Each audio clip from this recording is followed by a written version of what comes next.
وبركاته. ازيكم يا حلوين؟ عاملين ايه؟ يا رب تكونوا بخير. معاكم ايمان عبد الله وقناه متعه الطبخ. يلا هعمل معاكم النهارده الطماطم. هنسبك الطماطم، اقول لكم طريقتي في تخزين الطماطم ازاي. وبعمل كده تركايه فيها بتخليها جميله حتى لو استعملتيها ساده على مكرونه او على اي حاجه. بس يلا قبل ما نبتدي انزلي اعملي لايك وسبسكرايب لو اول مره تشوفيني، وفعلي الجرس علشان يوصلك كل جديد مننا اول باول.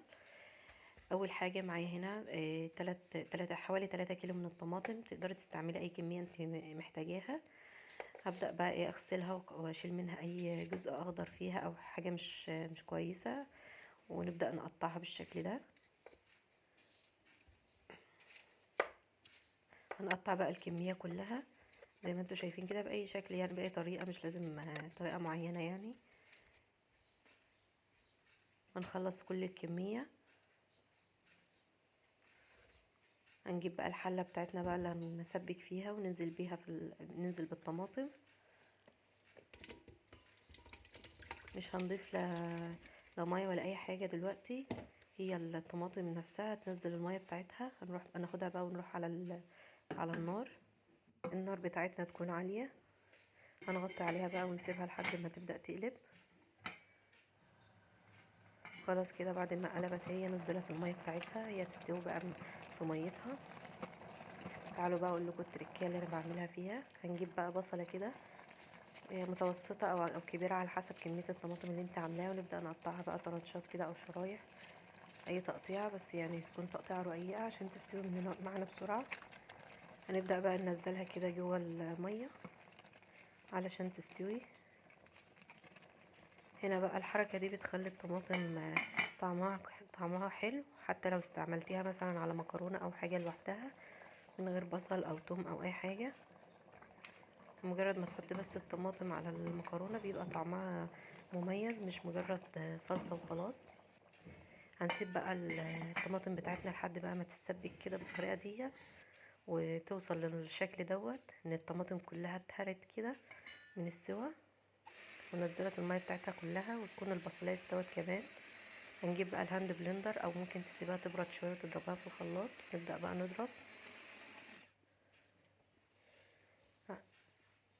هنجيب بقى المصفى بتاعتنا ونبدا نصفي بقى القشور منها والبذر.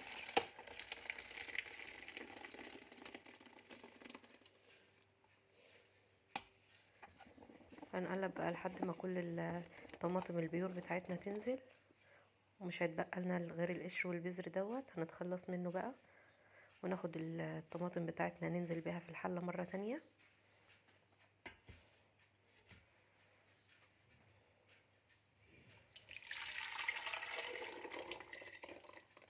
بعد ما نزلنا بالطماطم في الحلة كده بقى هناخدها ونرجع بيها على النار مرة تانية.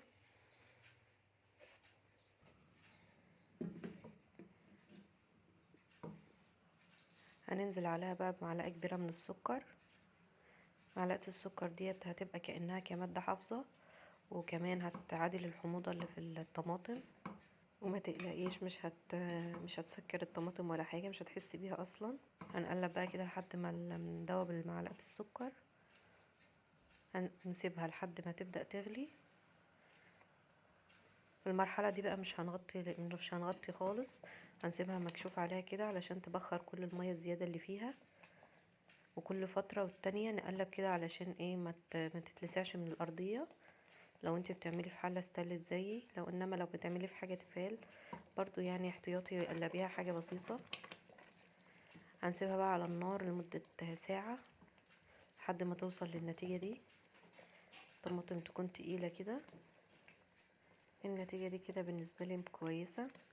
لو انتي حابة تسيبيها على النار اكتر، كل ما هتسيبيها وقت اكتر كل ما هتتسبك معاكي اكتر.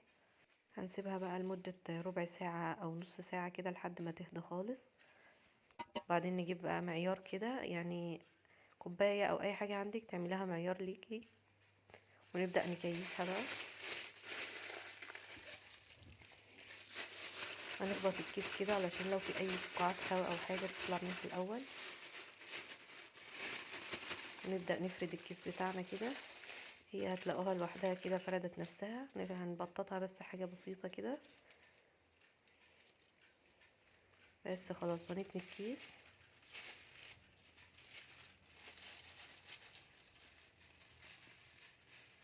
وبكده تكون الطماطم بتاعتنا جاهزة للتفريز.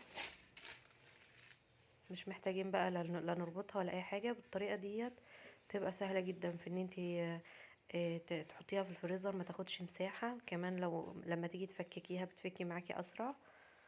ولو مثلا ما انتيش محتاجة الكمية كلها بتقدري تكسري منها الجزء اللي انتي محتاجاه. بس كده كده يكون فيديو النهاردة خلص. اللي عنده اي تعليق او اي استفسار يكتبلي في الكومنتات، وسيبولي لايك بقى وكومنت حلو. بحبكم.